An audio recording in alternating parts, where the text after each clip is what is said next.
इधर दोही ये पूछती है कि आखिरकार तुम मुझसे शादी क्यों नहीं करना चाहते हो। वो उनसे कहता है कि क्योंकि मैं तुम्हें मरते हुए नहीं देख सकता।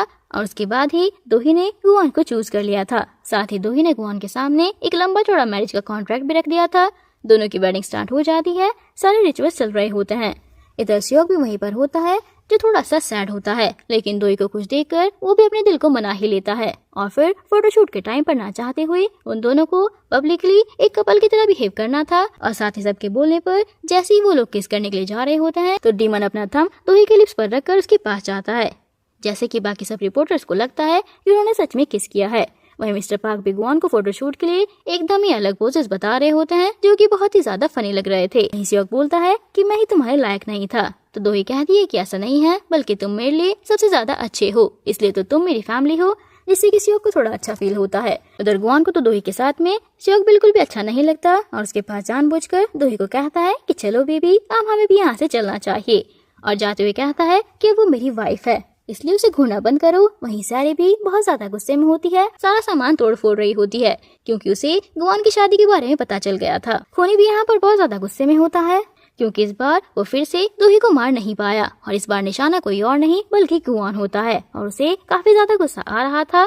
दोही के फ्लैट पहुंचते ही वहाँ का सारा सामान बिखरा हुआ देखकर गुआन तो काफी डर जाता है, ये सोचकर कि शायद खोनी वहाँ पर दोबारा आया था। लेकिन दोही उससे कहती है कि ये सारा सामान तो उसी ने फैलाया था और वेडिंग के चक्कर में उसे साफ करने का टाइम ही नहीं मिला। ये बोलते ही वो सोफे पर जाकर सोने लग जाती है। गुआन उसका हाथ पकड़ता है और अपने पावर से धीरे धीरे करके घर की सफाई करने लगता है। उसके बाद दोही गुआन को लेकर एक डस्टबिन के बाहर पहुँचती है, क्योंकि एक दिन गुस्से में आकर उसने अपनी फेवरेट ड्रेस डस्टबिन में फेंक दी थी। गुआन की पावर का यूज करते हुए वे सारे कपड़े धीरे धीरे करके बाहर निकाल रही होती है, जिसके बाद उसे उसकी फेवरेट ड्रेस मिल जाती है।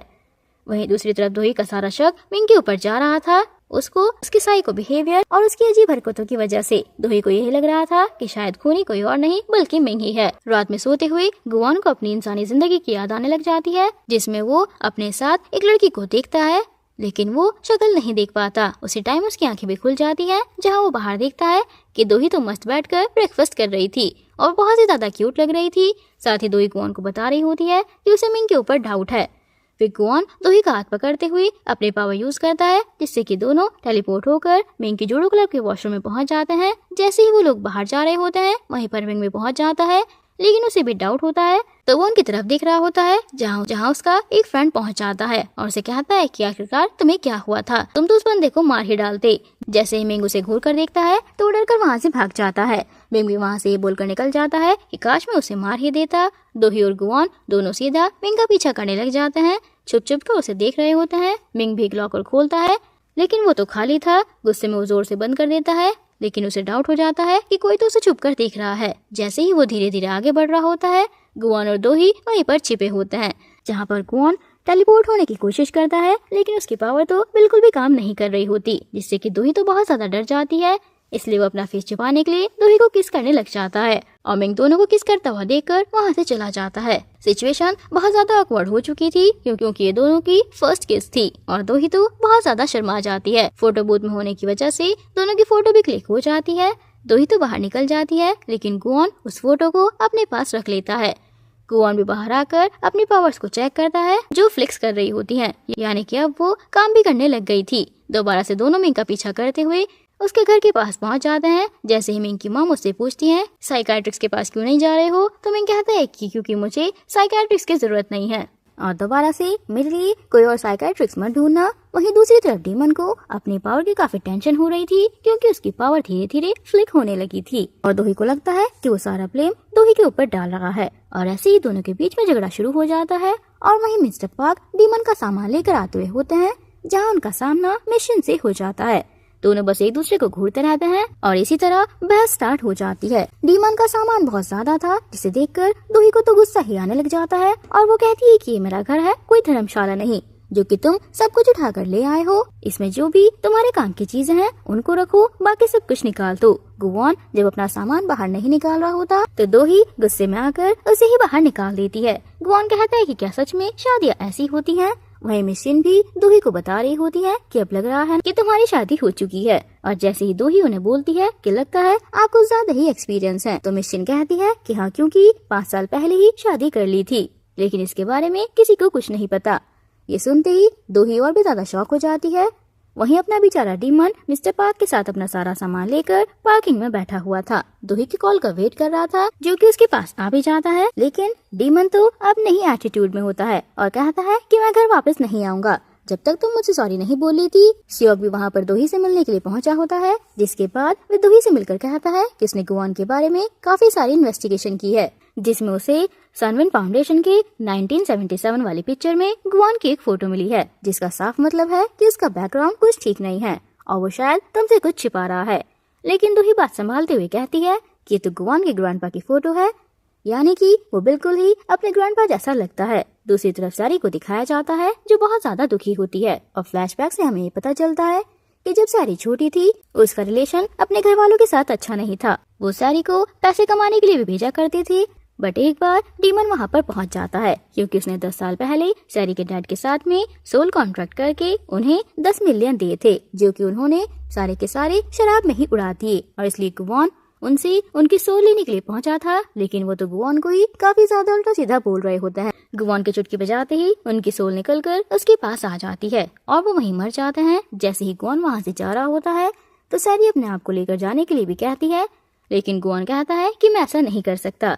तो सैरी भी कहती है कि मैं जल्दी आपको ढूंढ लूंगी, भले ही आप डेविल हो लेकिन मेरे लिए तो आप एंजल हो, क्योंकि आपने मेरी जान बचाई। सीन शिफ्ट होता है और प्रेजेंट टाइम में दिखाया जाता है। सैरी यही सोच रही होती है कि तुम तो सोच भी नहीं सकती कि मैंने तुम्हें ढूंढने के लिए कितनी सारी मुसीबतों का सामना किया है। और उसी टाइम पर कुछ लड़के उसे आकर छेड़ने लग जाते हैं, लेकिन वहीं पर हमारा डीमन हीरोइक एंट्री मारते हुए उन सबको अच्छे से मजा चखा देता है और सैरी को उन गुंडों से बचा लेता है। नेक्स्ट सीन में खूनी को दिखाया जाता है, जो कि चोरी छिपे गुआन के ऑफिस में पहुंच जाता है और वहाँ पर एक हिडन कैमरा लगा देता है। साथ ही उसे वहाँ पर गुआन की डीमन बुक भी दिखाई देती है, जो कि शाइन कर रही होती है। वो उसे चुरा कर वहाँ से ले जाता है। यहाँ गुआन भी अपने पावर चार्ज करने के लिए दोही के घर में आता है, लेकिन दोही को ऐसे अंधेरे में बैठे हुए देखकर वो तो काफी ज्यादा डर जाता है। जिसके बाद दोनों हाथ पकड़कर एक ही बेड पर लेट जाते हैं। यहाँ दोही का गुस्सा भी थोड़ा शांत हो चुका था। दोनों के दोनों बातें करते करते कब सो जाते हैं कुछ पता ही नहीं चलता। जैसे ही मॉर्निंग होती है गुआन प्यार से दोही को देख रहा था और जैसे ही दोही अपनी आंखें खोलती है गुआन अपनी आंखों को बंद कर लेता है। दोही उसे देखने लग जाती है, फिर दोनों साथ में अपनी आंखें खोलते हैं और ऐसे ही प्यार से एक दूसरे को देखते हैं। लेकिन इस टाइम पर उन्हें एक शॉकिंग न्यूज मिलती है। आर्टिकल के जरिए ये पता चलता है कि सब जगह ये वाली न्यूज वायरल हो रही है कि मैडम जॉय का खून किसी और ने नहीं बल्कि दोही ने किया है, क्योंकि इससे सबसे ज्यादा फायदा दोही को ही होने वाला था, क्योंकि सारी की सारी जायदाद तो दोही के ही नाम है। और इस न्यूज से सियोक, मिशन, दोही और डीमन सबके सब परेशान हो जाते हैं। लेकिन दोही जानती थी कि ये सब कुछ किसी और ने नहीं बल्कि सुकमिन ने ही किया है, इसीलिए वो मौका पाते ही ट्रांसफर होकर सीधा सुकमिन से मिलने के लिए पहुंच जाती है। सुकमिन इसे एक्सेप्ट करते हुए कहता है कि तुम्हारी वेडिंग के लिए मुझे इससे अच्छा गिफ्ट कुछ और नहीं मिला। दोही को काफी गुस्सा आने लग जाता है और ये बोलकर वहाँ से जाने लगती है कि मैडम जॉय ने एक बार बिल्कुल सही कहा था कि उन्होंने शैतान के बच्चे को जन्म दिया है। और ये सुनते ही सुकमिन को बहुत गुस्सा आता है और वो दोही जैसे ही जा रही होती है वो पीछे से फायरिंग कर देता है, लेकिन वो गोली साइड में चलाता है, जिसकी आवाज सुनते ही सीधा गुआन वहाँ पर आ जाता है और दोही को संभाल लेता है। दोनों फिर सीधा उसी रिपोर्टर के पास पहुँच जाते हैं जिसने ये न्यूज वायरल की थी और उसे वहाँ से उठाकर एक बैंक में ले जाते हैं, क्योंकि ये सब कुछ उसने पैसे के लिए ही तो किया था। पुलिस भी वहाँ पर पहुँचने वाली थी, इसलिए रिपोर्टर बहुत ज्यादा डर जाता है। उनसे सॉरी बोलते हुए सारे आर्टिकल को डिलीट करने के लिए बोल देता है। और फिर जैसे ही डीमन को ये पता चलता है कि उसकी डीमन बुक गायब हो चुकी है तो वो काफी ज्यादा घबरा जाता है। दोनों के दोनों ऑफिस पहुंच जाते हैं, जहाँ पर दोही कहती है कि मैं भी उस बुक को पढ़ना चाहती हूँ, क्योंकि मैं एक डीमन के साथ रहती हूँ और मुझे भी तो उसके बारे में सब कुछ पता होना चाहिए। ये लोग ये सारी बातें ही कर रहे होते हैं, जहाँ खूनी ने हिडन रिकॉर्डर के थ्रू उनकी सारी बातें सुन ली होती हैं। वे जान जाता है कि गुआन एक डेविल है, जिसके बाद वो धीरे धीरे करके सारे डीमन बुक को पढ़ लेता है और उसे गुआन के सारे राज मालूम हो जाते हैं। गुआन भी यहाँ पर अपनी सुपर पावर का यूज करके सारा ऑफिस छान लेता है, लेकिन उसे वहाँ पर कुछ भी नहीं मिलता। उसके बाद ये दोनों सैरी की परफॉर्मेंस देखने के लिए चले जाते हैं, जहाँ सैरी तो उन्हें देखकर काफी जेलस हो जाती है। लेकिन फिर वे सोचती है कि मैं क्यों जेलस हो रही हूँ, ये कौन सा रियल कपल है। सैरी वहाँ पर जिस तरीके से डांस कर रही थी, गुआन को अपने सपने वाली उस लड़की के बारे में सब कुछ याद आने लग जाता है। वे भी कुछ ऐसे ही डांस करती थी, जिससे कि गुआन भी थोड़ा सोच में पड़ जाता है। सैरी आकर उससे अपनी परफॉर्मेंस के बारे में पूछती है तो गुआन बिना कुछ बोले ही वहाँ से चला जाता है। बाहर आती ही वो पेंटिंग से सेम वही गर्ल दिखाई देती है। लेकिन यहाँ पर हैरानी की बात तो ये होती है कि वहाँ एक नहीं बल्कि 2 लड़कियाँ मौजूद थी। फिर माफिया वहाँ पर पहुँचता है और जैसे ही डीमन अपनी पावर का यूज करके उन्हें मजा चखाने की कोशिश करता है, उसकी पावर काम नहीं करती, इसलिए वो वहाँ से भागने का प्लान बनाता है। लेकिन माफिया गुंडे वहाँ पर आकर डीमन को ही बॉस बोलने लग जाते हैं, क्योंकि वो भी उसकी तरह शक्तिशाली बनना चाहते थे। इसलिए वो कहते हैं कि प्लीज आप हमारे बॉस बन जाइए। और वहीं दूसरी तरफ हम उस मिस्टीरियस मैन को देखते हैं जिसे उस खूनी ने डीमन बुक के साथ साथ दोही और गुआन की बातों की सारी रिकॉर्डिंग भी भेज दी होती है। इससे अब उसे पता चल जाता है कि गुआन एक डीमन है। खूनी ने भी अपने प्लान के अकॉर्डिंग अपना नया फेस चेंज कर लिया था। नेक्स्ट सीन में मैडम जॉय के मर्डर के केस में पुलिस दोही को पकड़ कर ले जाती है। सियोग भी पुलिस स्टेशन में दोही से मिलने आता है और उसे कहता है कि तुम टेंशन मत लो, क्योंकि बिना सबूत के ये तुम्हारा कुछ भी नहीं कर सकते, बस मुझ पर भरोसा रखो। वहीं पर हम मिंग को देखते हैं जिसके पास खूनी का मैसेज आया होता है कि डेविल को खत्म करने की शुरुआत हो चुकी है। और यहाँ पर जैसे ही गुआन को ये पता चलता है कि दोही को पुलिस पकड़ कर ले गई है, वो भागता हुआ उसके पास उसे बचाने के लिए जाता है। लेकिन उससे पहले खूनी जिसने अपनी शक्ल चेंज कर ली थी आकर डेविल पर हमला कर देता है। गुआन तो सिर्फ दोही का नाम ही पुकारता रह जाता है, जिससे दोही को भी कुछ फील होने लगता है। लेकिन उसी टाइम पर मिस्टर पार्क भी वहाँ पहुँच जाते हैं। जैसे तैसे करके गुआन को बचाते हुए खूनी को दूर करने लगते हैं, जिससे कि उसका मास्क भी निकल जाता है और उसकी शक्ल भी उन्होंने देख ली। फिर गुआन को उठाकर हॉस्पिटल लेकर जाया जाता है। जैसे ही ये बात दोही को पता चलती है, वो भी बहुत ज्यादा घबरा जाती है। गुआन के पास जाने की जिद करने लगती है, लेकिन कोई उसे जाने नहीं देता। लेकिन जैसे तैसे वो निकल आती है। सैरी और मिस्टर पार्क यहाँ पर गुआन को हॉस्पिटल लेकर आते हैं, जिसे देखकर सैरी तो बहुत ज्यादा रोने लगती है और डॉक्टर भी कहते हैं कि उसका खून बहुत ज्यादा बह चुका है। जहाँ पर दोही भी पहुँच जाती है। गुआन को ऐसे देखकर काफी दुखी होती है, जिसके बाद वो अपना हाथ गुआन के हाथ में रखते हुए उसे उसका क्रॉस टच करवाते हुए चार्ज करने की कोशिश करती है। लेकिन जैसे ही वो देखती है कि गुआन तो कोई रिस्पॉन्स नहीं कर रहा, तो वो वहीं पर बैठकर रोने लग जाती है।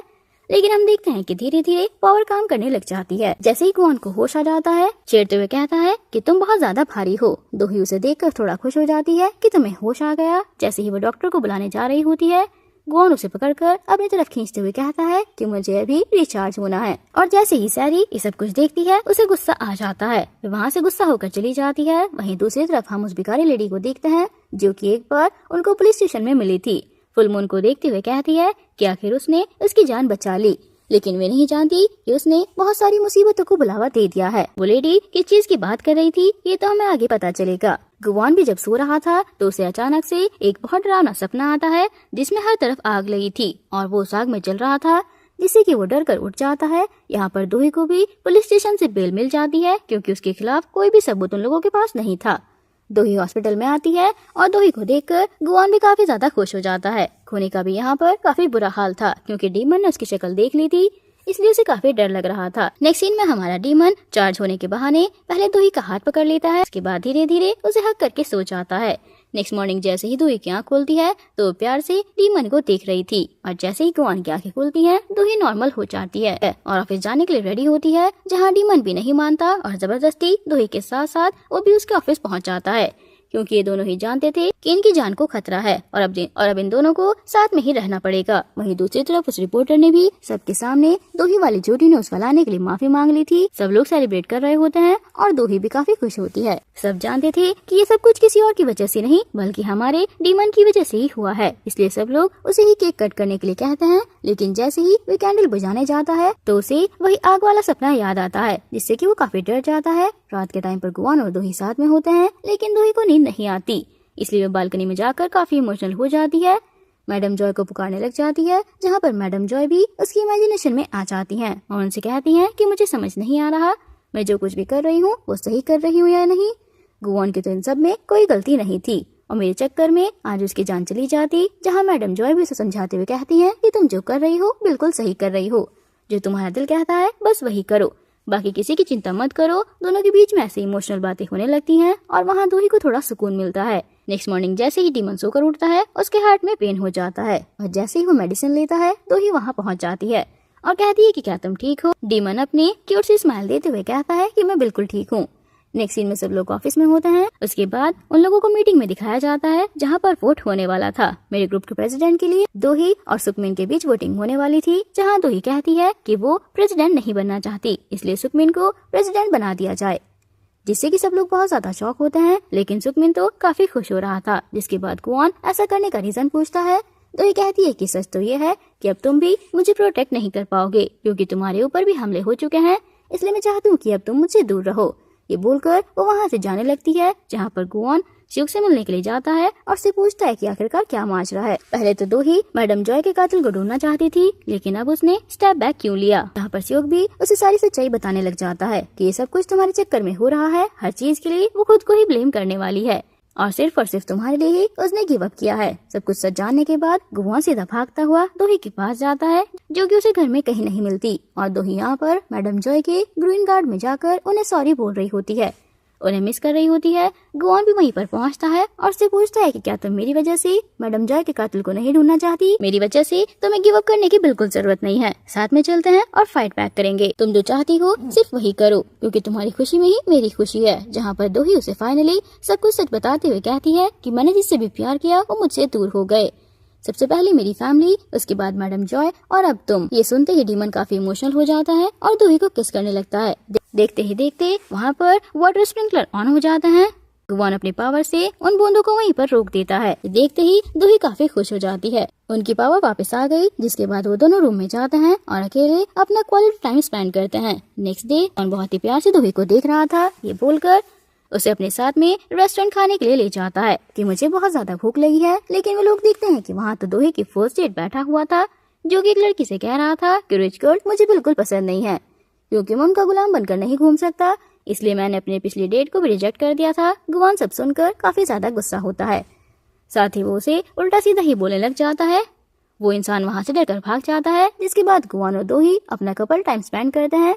कपल्स की तरह ही साथ में आइसक्रीम खाते हैं, बोट पर घूमते हैं। गुआन बहुत ही ज्यादा खुश होता है। घर पहुंचती एक लेडी के फोन में वही खून वाला सॉन्ग सुनते ही दोही काफी ज्यादा डर जाती है, यानी कि उसके मन का डर अभी तक खत्म नहीं हुआ था। गुआन भी ये बात बहुत अच्छे से समझ जाता है और उसका डर निकालने के लिए वो उसी सेम गाने पर दोही को बालकनी में लेकर जाकर डांस करता है और बोलता है कि अब से ये गाना सिर्फ हम दोनों का है, जिससे कि दोही भी काफी खुश होती है। वहीं पर दूसरी तरफ सुकमिन जैसे ही गाड़ी में जा रहा था, वो अपनी मॉम की पुरानी बातों को याद करके सोचता है कि एक बार वो बहुत ज्यादा भीगी हुई थी और कह रही थी कि मुझे अपने सारे पाप को मिटाना होगा। और उसके बाद वो अपने बेटे मिंग से पूछता है कि क्या तुम्हारे पास कोई और भी फोन है, क्योंकि उस पर मैसेज आ रहे थे। मिंग बहाना बनाते हुए कहता है कि वो सिर्फ गर्ल्स के लिए है। वहीं दूसरी तरफ वो मिस्टीरियस मैन भी सारे मैसेजेस पढ़ रहा था। यहाँ पर ऑफिस में गुआन दोही को बता रहा होता है कि मैं पूरी तरीके से ठीक हो चुका हूँ। मुझे ऐसा लगता है कि तुम्हें बैक स्टेप ना लेकर मैडम जॉय के कातिल को ढूंढ लेना चाहिए। वो उसे काफी ज्यादा मनाता है, जिससे कि फाइनली दोही भी कन्विंस हो जाती है।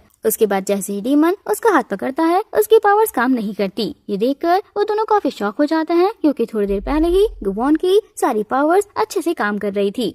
उसी टाइम पर श्योक भी वहाँ पर पहुँच जाता है और कहता है कि मुझे दोही से कुछ प्राइवेट में बात करनी है। इसे सुनते ही गुआन बाहर आकर कॉफी बनाकर पीने लग जाता है।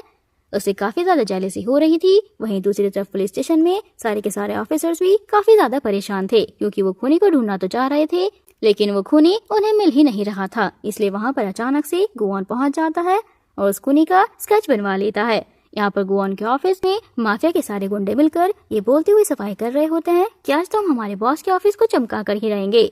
लेकिन वो सफाई से ज्यादा वहाँ पर शोर मचा रहे थे। ये देखकर मिस्टर पार्क भी सोचता है कि हमें कुछ ना कुछ तो करना ही होगा इन सब को रोकने के लिए। इसलिए वो फटाक से गुआन को वहाँ पर बुला लेता है। गुआन के वहाँ पर जाते ही सारे के सारे माफिया गुंडे तो काफी खुश हो जाते हैं और उसे बॉस कहकर बुलाते हैं। गुआन को काफी ज्यादा गुस्सा आता है। साथ ही वो उन्हें कहता है कि अगर तुम लोग सच में मेरे लिए कुछ काम करना चाहते हो तो ये लो, ये खूनी है, इसे ढूंढ कर लाओ, और अगर तुम नहीं ला सके तो मुझे अपनी शक्ल मत दिखाना। ये सुनते ही वो अपनी सारी फौज को लेकर वहाँ से चला जाता है उस खूनी को ढूंढने के लिए। नेक्स्ट सीन में दोही और मिशन साथ में होते हैं। उन लोगों ने काफी ज्यादा ड्रिंक कर ली है। जैसे ही गुआन के पास दोही का कॉल आता है, वो उससे कहती है कि अभी प्लीज मुझे यहाँ से लेने आ जाओ। गुआन तो भागता भागता वहाँ पर जाता है, काफी खुश होता है। लेकिन जैसे ही वो दोही और मिशन की हरकतें देखता है, काफी ज्यादा शॉक हो जाता है, क्योंकि ड्रंक होकर वो दोनों काफी ज्यादा उटपटांग हरकतें कर रही थी। इसलिए वो वहाँ पर मिस्टर पार्क को बुला लेता है ताकि मिशन को उसके घर छोड़ आए। वो खुद दोही को उठाकर वहाँ से ले जाता है। दोही काफी खुश होती है और ऐसे प्यार से बात करती है। दोही को ऐसे देखकर हमारा गुआन भी काफी ज्यादा खुश हो जाता है। वहीं नोक-झोंक चल रही होती है मिशियन और मिस्टर पार्क के बीच, क्योंकि जैसे ही मिस्टर पार्क उनसे पूछते हैं कि आपके घर का एड्रेस क्या है, मिशियन तो ये बोलते हुए गुस्सा करने लग जाती है कि आखिर तुम मेरे घर क्यों जाना चाहते हो। लेकिन जैसे ही मिस्टर पार्क कहते हैं क्योंकि आपको मुझे घर छोड़ना है, तो मिशियन उसे काफी क्यूटली बात करती है, साथ ही उनकी काफी तारीफ भी करने लग जाती है। जब मिस्टर पार्क तो शर्मा ही जाते हैं। दूसरी तरफ खूनी भी उस मिस्टीरियस मैन के पास पहुंच जाता है। दोनों आपस में बात कर रहे होते हैं। यहाँ पर हमें पता चलता है कि वो मिस्टीरियस मैन कोई और नहीं बल्कि सुकमिन है, और उसने खूनी को इसलिए मार दिया क्योंकि वो जान चुका था। पुलिस और माफिया गुंडे उसके पीछे पड़े हुए हैं। साथ ही हमें फ्लैशबैक का एक सीन दिखाया जाता है जहां मैडम जॉय सुकमिन को काफी डांट रही थी। कि यहाँ पर हमें पता चलता है मैडम जॉय को किसी और ने नहीं बल्कि सुकमिन ने ही मारा है। साथ ही जब वो उनका लेटर पढ़ रहा होता है तो उसमें लिखा था कि मुझे इस बात का बहुत ज्यादा पछतावा है कि मैंने एक शैतान के बच्चे को जन्म दिया। यहाँ जैसे ही दोही सोकर उठती है तो उसे हैंगओवर होने लगता है। गुआन तो उसी के मजे लेने लग जाता है। वो उसे बताता है कि उसने रात में कैसी कैसी उटपटांग हरकत की थी। इसे सुनते ही दोही शर्मा जाती है। उसी टाइम पर उसे पुलिस का कॉल आ जाता है। उन्हें खूनी के बारे में सब पता चल जाता है। जैसे ही वो पुलिस स्टेशन पहुँचते हैं ये जानने के बाद कि खूनी को जलाकर मार दिया गया है, उसके बाद उसके दिल पर चाकू से वार किया गया। वो दोनों ही काफी ज्यादा हैरान हो जाते हैं। चौक भी वहाँ पर पहुँच जाता है। गुआन दोही को वहाँ से ही बोलकर निकल जाता है, किसी और के साथ तुम घर चली जाना, मुझे कुछ काम है। वो सीधा जाकर अपने ऑफिस में चेक करने लग जाता है, जहाँ पर उसे वही रिकॉर्डिंग डिवाइस मिल जाती है जिससे वो सारा का सारा खेल समझ जाता है। खूनी को पहले से ही सब कुछ मालूम हो चुका था। वो उसके बारे में, उसकी पावर्स के बारे में सब कुछ जानता है। सुकमिन ने यहाँ पर अपने ग्लव्स को जला दिया था। उसकी वाइफ भी नोटिस कर लेती है। जैसे ही वो उसके पास आती है, सुकमिन उसे आकर पीछे से आवाज लगाता है जिससे कि वो डर जाती है। इधर गुआन के ऑफिस में ये देखते हैं कि सारी घड़ियां रुक चुकी हैं। वो बहुत ज्यादा डर जाता है। उसके बाद भागते हुए सीधा हॉस्पिटल पहुंचता है, जहां उसे पता चलता है कि जिन जिन लोगों के साथ में उसने कॉन्ट्रैक्ट किए थे वो सब के सब कॉन्ट्रैक्ट अब टूट चुके हैं। यानी कि वो बच्चा जो कैंसर का शिकार थी, लास्ट स्टेज पर थी, गुआन ने उसे ठीक किया था। वो दोबारा से बीमार हो गई है। वहीं पर उस भिखारी औरत को भी दिखाते हैं जो कि उसे एक बार पुलिस स्टेशन में मिली थी। उसे देखकर वो समझ जाता है कि कुछ तो गड़बड़ जरूर है। फिर वो उसे एक सीक्रेट प्लेस पर लेकर जाती है। उसके चुटकी बजाते ही जगह चेंज हो जाती है। ये देखकर गुआन काफी ज्यादा शॉक हो जाता है, जहाँ पर फाइनली ये पता चलता है ये कोई और नहीं बल्कि गॉड है। ये जानने के बाद गुआन और भी ज्यादा शॉक हो जाता है। उसकी पावर्स सिर्फ और सिर्फ तभी वापस मिल सकती हैं जब उस इंसान की डेथ होगी जिसके पास उसका क्रॉस सिंबल है, यानी कि दो ही। वहीं दूसरी तरफ से सीधा सारी से मिलने के लिए पहुंचता है। उसे जाकर बताता है कि मैं जानता हूँ तुम गुआन के बारे में सब कुछ जानती हो और मैं भी सब कुछ जानना चाहता हूँ, क्योंकि मैं दोही को ऐसे टूटते हुए नहीं देख सकता। जहाँ पर सैरी भी उसे सब कुछ सच बता देती है।